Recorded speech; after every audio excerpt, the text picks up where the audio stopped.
Hello, assalamu alaikum. Naga fayyada.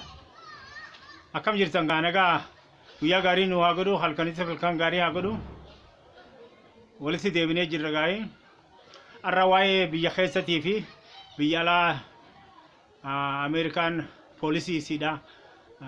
Gurguddoo shan jettu addunyaa keessatti fi biyya akka Gibxii fi Iraan fi Israa'el, Chaayinaa, Sameen Kooriyaa irratti poolisii isii shanan gurguddoo barana amata 2020 kana ni ilaalla.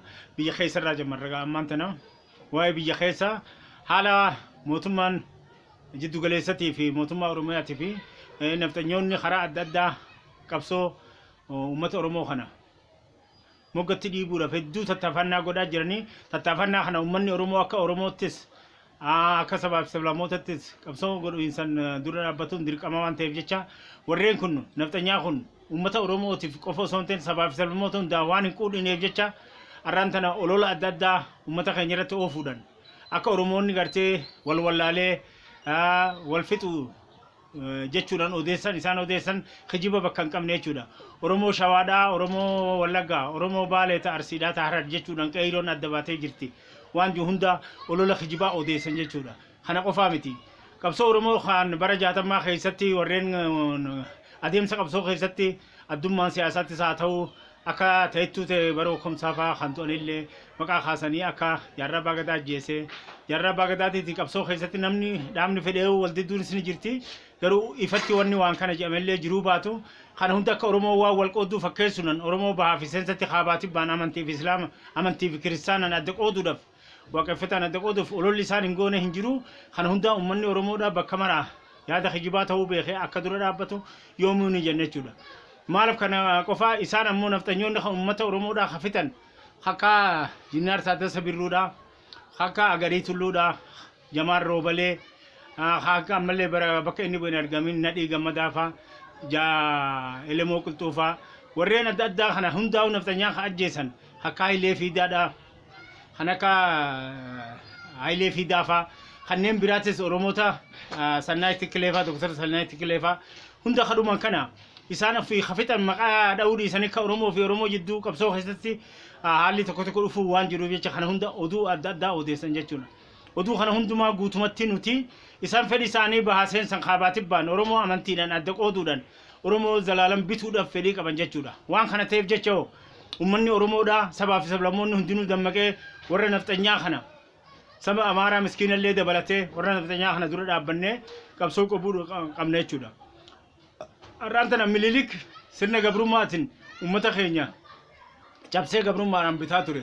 Hayilee Sillaaseen sirna shuudaaliidhaa takkaa'uu ciisan nyaachuudhaan abbaa lafaa ta'ee uummatatti jachii gurguruudhaan baddaata biyya Oromiyaa hundumaa kan dabuubitis kanneen biraatis bakka faayidaa uummataa qabdu kanneen saba isaaniitiif takkaa'uu nafxanyootaaf kennee saba isaaniillee goone maskiinan baannu kana hundaa godhuudhaan Itoophiyaa karaa shuudaalii irratti gartee sirna ciisanyaatiin bitaa ture. Mangistuu Hayilemaariyaamis waraanaan dhufee bitee ture. Mootummaa Wayyaanetis wayyaanummaa isaaniitiin dhufaniiti maqaa Itoophiyaatiin naggadaadhaa biyya saamaa bara 27 waan bara 135 keessatti nuti miidhamne irra nu miidhaa turan jechuudha. Waan kana ta'eef jecha hogguu hundaa qabsoodhaan dura dhaabbatuu qabna jechuu kiyya. Minilik irraa Hayilee Sillaaseen ciisanyaan hoggaa dabru Minilik irra naa wayya jedhe dabre jechuudha. Mangistuu Hayilemaariyaam sirna abbaa lafaa kuffiseen jira jedhe dabre jechuudha. Kana hundaa'oo Tigireeyyoo sirna Mangistuu Hayilemaariyaam balleessinee jirra janiitii addufan jechuudha. Kana hundaa miti rakkoon biyya tanaa Oromoorraa Amaararraa Oromootti, Amaararraa Tigireetti, Tigireerraa Oromootti kanneen dabran wal duraa duuban dhufan namoota kana osoo hin ta'in jirjiirraa sirna kan sir'aataa ta'amuu qabdi jechuudha. Sirna kana hogga jennoo warreen afaan tokko baandiraa takka saba tokko olaantummaa naftanyaadhaa kan Amaaraan durfamtu oofna jechuun Itoophiyaadhaaf takkaa'u biyya Itoophiyaa amma nagaa jaarra jennu kanarratti illee gufuudhaa jechuudha wanti kun. Haalli kun ammoo instituutiin adda addaa dhaabbatee mootummaan Itoophiyaa kun bifa kamiin dhaabbatuu qaba. Dhaabbileen siyaasaa hundi irratti wal geessee mari'attee instituutiin dhimma kana qoratu dhaabbattee Itoophiyaa humnaan خلي مليلك أرى لسلاسي تانسي درجة تانسي ويانه ده أرى ورين أورومون در فمن موتما جدو جلسة حركة قبنية شورا خنين خن أصوتن خنين أما حركة قبني سويا اللي هو إنسان جنو ورين أمو نستوتي أداد أبني إثيوبيا تنبيفها هاريان سرنا أمتهم داتو سرنا هم دافول كتا خن أمانتي ولينكون خسبا ولينكون سرنا أمانتي دن ولينكون سرنا دوغادا دابو نستوتي أداد أبني وأي خن قرطاني إثيوبيا دوغرت تجارم برباج سوان تيفجتشا خن هم داغود أموك أباي شورا وان خن تيفجتشا أمني أوروموتس ألاستي خيسسي كابسون استجرو بالشلان أبصافي بالشلان جبينيان ديمو قبدي شورا مالي في الدفعيني دابا أورومو داخن الدفعيني دابا أورومو خن قبل ما ورنو خجيل لا إساني اللي ببلساي شورا خني خجيل مالي أرجعتنا موي وان كان تيفجتشو كابسو أداخنا جباني أبصان يتفوفو كم نمالي أمانتين سبان أمانتين غوسان بحسين سخابان أدى والقودو هنكم نجودا وان كان تيفجتشو دورا أبنان كني جباتو قبدي جتشودا خنا يجا جنبوتن غاما موتما ويانه دا أمالي نموت أدى بيجا خنا خيس الدبل إرجودان ورانو أدى خن ورانا تجري ورانا أدى برسيسا ترون دخرافين في النير جودان إني خنا تلي جنارو تساني قدامنا صديق أبا ميهدارا أمالي منسروني لامالي هدا مجرا فولسوني وري ساني يقول لي وجيني هدا مجرا وري خن أمالي نو في الرفنة يومي هو نتمو كابسوت هني جابي سنة تفوف قمنا إساني وجين خليه دي برا تربات صديق سقلتمي ترب سقلتمي سدد أورومون أسوه هدا إسان جيرانو أسوه اللي جوا اللي إتأججني ورانا أدى تأججني في تعاطرني أرى أورومون فكر أبتر فكاتني خجوا إسان ودرسان كنا إنيو هو إندعو يجتو إنيو إسان اللالو إنيو إسان إندعو يجتولا وان خنا تيفجتشا أرانتنا موتمان جدو جلسة ورين بارلما تيفي ورين بالسلطانة تجريدا خنا سيد إساني مكالي قلن من إساني اللي حاجة أمران تنيجو يني خنا مونا موتا تربة من الرافود أنجتو منون مليون دي دم الحاجة دي دم شني جارمه اتباشننا تورن تجراي قلني ثروت إساني تخاني مشان قدرت على قل تو من أما مسفن سيفا تسابق الجودة خنا سديد أرجمه جاني مشا ورانا اللي خيسر تخجو جرا هنداو فول دوراني كلها ورين كنا هنداو عمان تنا أكنس جرينيا كنا أسوجرا تنا أملين ورفنه أموك أبسو موتما جدو جلستي في حالي سوسوسي أما جروس فول دورا ولا أبتو نساني وان هنو لفجتشا خنا مويسا أمتاتنا كا خيسة دورو أبدي جرا نفتنيون نمو موتما نانو أوروميا اللي أولولا داد تقولوا موتما دوا خبجما يجعلوا ندسرتي ركنا رفي ومن رفتشوا في عرران بدي دلقة مخنا هم دا حواسا خنا تواتو دب موتمان أوروميا جت ولول دينا أدا خامارا وجع جريتشوا خنا بجتشجع موتمان أوروميا تس أمة أورومو تفي متى أوفي تفي اللي كبسوك أبو كباني ورينا فتنيا خنا إنسان جلال لين هفو موتمان جدو قلة سلة جلال هفو ورا ولولا في هجي قد توان تف موتمان أوروميا تواتو دب دجا نمشي أدعانا كنا خن رفينا مني تواتمو نمني قدام كن سامني قدام بيجي قدام كن ركني رفتشون خجوا دينا تجورا وان كانت هيف جتة موتمان أوروماتي ساتاتو موتمان جدو قلة سات ورا نفتنيا خنا جبسة دورا دابتو كبا أكم أما دران دابتو كبا جنة يجورا خنا راجع أما تشبانه واي موتمان أمريكا دا حالا الدنيا رتي بوليسي شانغور قدو يني خنا يسينغرتي بركم ولا ما في دي دما خنا أوفتو جرا يجورا بوليسين تون بيجيب سيتي في إيران في إسرائيل فلسطين دبلتا إسرائيل تشاينا في سمين كوريا وجين يجون تشاينا وجينو والددار إساني خنا وهي كورونا رتلي الدما إساني جزيرين بيس من خيورة تدو بلا ترى درتلي وهي سياسات في دينا قلتين الدما إساني هدو جبادا تشاينا ني بيجي أمريكا جتتو متي بيجي قدتة تان أمريكا هدا يسي الدنيا هندا خيزات إرتة دد بسيزار وفت بيجي تشاينا دا بيجي قدودا بيجي دنديتي كبدو شو دبوب تشاينا رتي بهرات الدنيا خجان تجراي شو بهرات الدنيا هو جن نمال جشودا بحري تكو بيجي تكرر دانغا بيجي تكرر كيلومتري جدًا إيجا فقاته بحري سون بحر الدنيا جماعة شودا چاينا أما بحري سرّا كيلومتري جدًا ما أتش خجرو بحرو تقول الدنيا نتيجة شودا بحر خنا أمريكان فيلبينز سنغافور فيتنام تايلاند ورين أدا خنا هندام بحري خن اسمه فقاته أمريكان سمين أمريكا رات أفته بيجي چاينا خنا رات يبغى قدو خجلته چاينا أمو إسيف تنهيم نوان تتب دچا دچان ديباي سنگو تخن أفراد ديب فته أما ديب ساجرته چورا Dhugaa kana jennu Chaayinaan tun biyya addunyaa tanarratti bahara addunyaarraa harka 20 qabdi jechuudha. Bahara addunyaa kana gaa ardii addunyaa tana waliigala bahara wajjin kun fudhannee harka 4 irraa harki 3 bahara jechuudha. Harka 3 bahara addunyaa kanarraa harka 20 ka Chaayinaa jechuudha.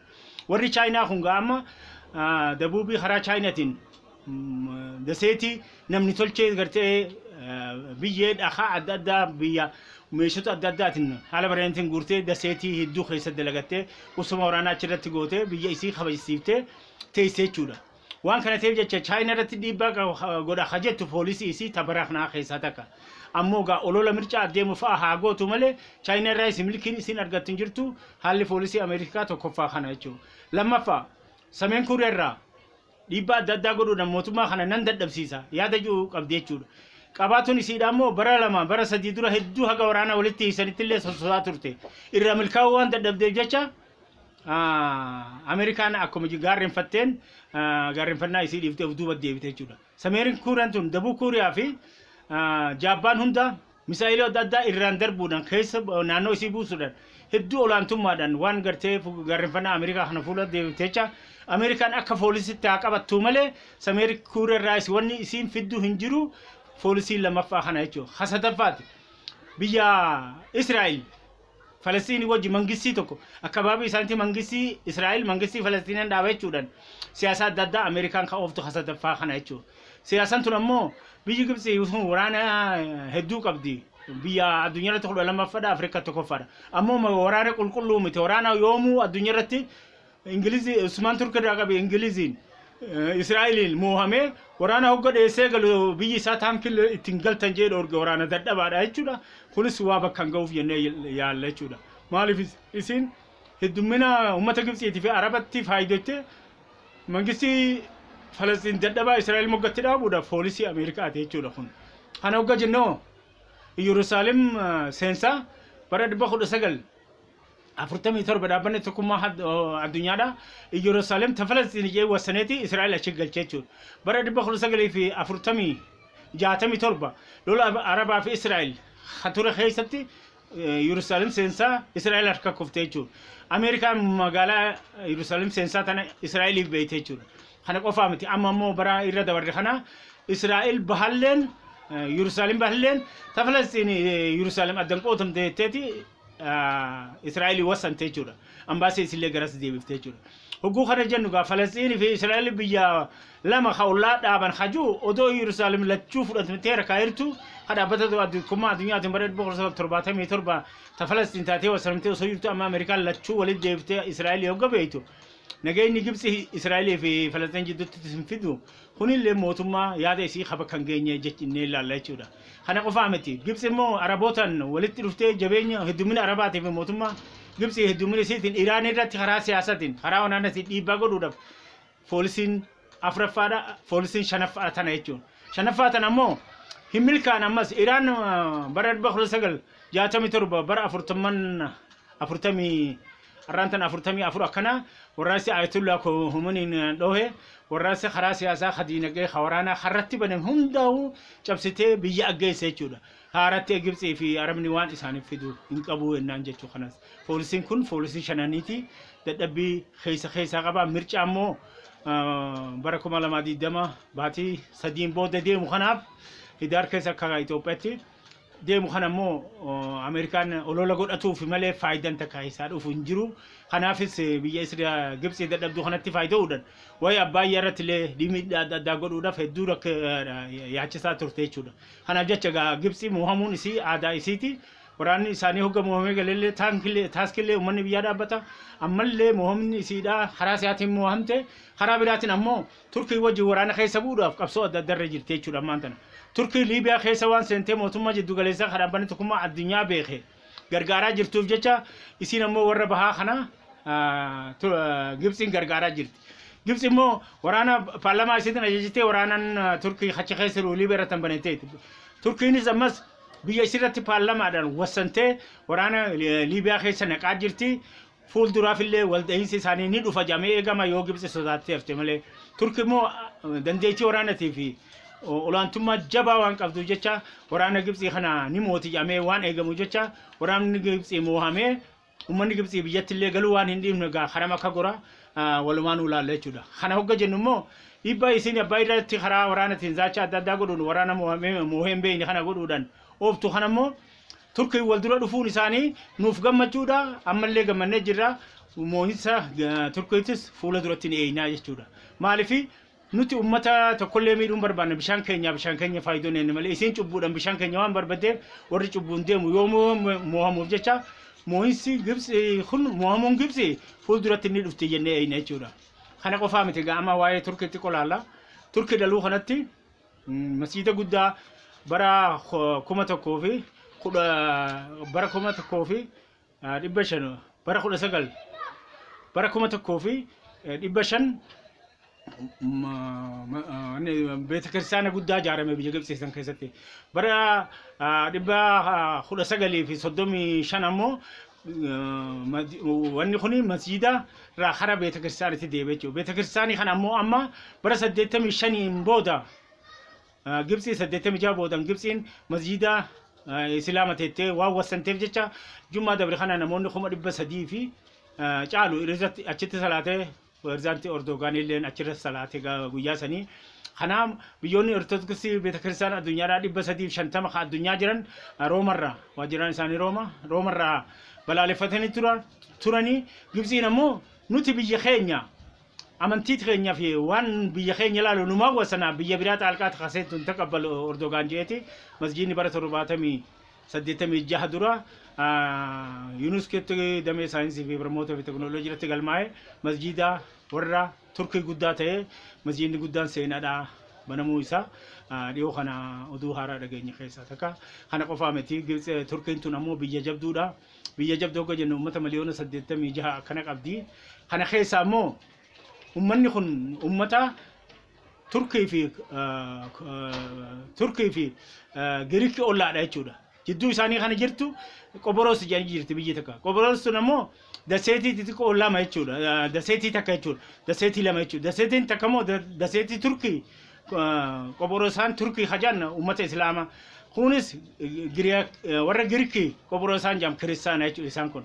Warra kana ammaan tana jidduu kanatti Turkiin gaazaa adda addaa baafatuun karaa Turkii seensaa Miritaan dhumeessatti Turkiin Giriikiitii fi Turkiin Qoboros addummaa isaanii kana akkuma jirutti ta'ee Turkiin gaazaa kana hedduu baafatuudhaan waan ammaa soso'aa jirtuuf biyyoonni haga Awurooppaa ga'utti illee hedduu taqaawwamu. Turkiin ammoo biyya Awurooppaatii wajjin wal jiraachuu kan dandeenye ta'addaa hafuu hin dandeenye istiraatejii isaaniitiif Awurooppaanis waan barbaadu jecha gaazaa kana illee achi baafataa jirti. Uummanni Turkii Qoboros Islaamaa Turkii wajji jira kan Qoboros Giriikii kiristaana achi wajji jira. Biyyi Qoboros sun biyya takka duraanii magaalaa guddoo isii Niqoosiyaa jedhaniini amma Giriikii fi Turkiitti adda baneeti gaarreenfannaa akkanaa jirti jechuudha. Warri Awurooppaa fi Ameerikaa kun ammoo Turkii kana maaliif sodaata? Dhibbarraa harka 75 baharaanis lafaanis samirraan biyya Eeshiyaa fi baha jiddu galeessaa dabruudhaaf hedduu isii barbaadan jechuudha. Karaa Jaabbaan kana sameen ruqa misraaqee dhaquudha. Karaa dabuun ruqa misraaqeetti yoo deeman ammoo karaa Faasikii yoo deeman baatota waan irraa fudhuuf kan ammoo yeroo gabaabduutti qaxxaamuranii kanaaf istiraatejii kanaaf barbaadan jechuudha. Waan kana ta'eef jecha gaa haalli addunyaarra jiru kun arramaan tana haala waliin dhaatii fi haala boora'uu haala laxaliila'uu jiddugaleessa bahaatii fi Eeshiyaa kanattis Turkii jiddugaleessa gartee Miriitaanitti waan argamtuuf balaa'ummaan isii waraana qofaan osoo hin ta'in istiraatejii waan ta'eef jecha Awurooppaan isii dhabuu hin dandeessu Ameerikaan isii dhabuu hin dandeessu isiiniif isaan bitamtu biyya Awurooppaallee abaalii ta'uu dandeessitee Awurooppaan akkasitti isii sodaatee ofii fudhatu oolee isiin ammoo jabaattee deemaa waan jirtuuf jecha gaa warri dhugaaf lolu warri haqaaf lolu yoomuu ni uumamaa nuti illee gaa biyyi keenyas nagaa nuu taatee moo'insarra akka geenyu abdiin eeggannaa guyyaa gaarii walitti nu haa deebisuu nagaan jiraadhaa.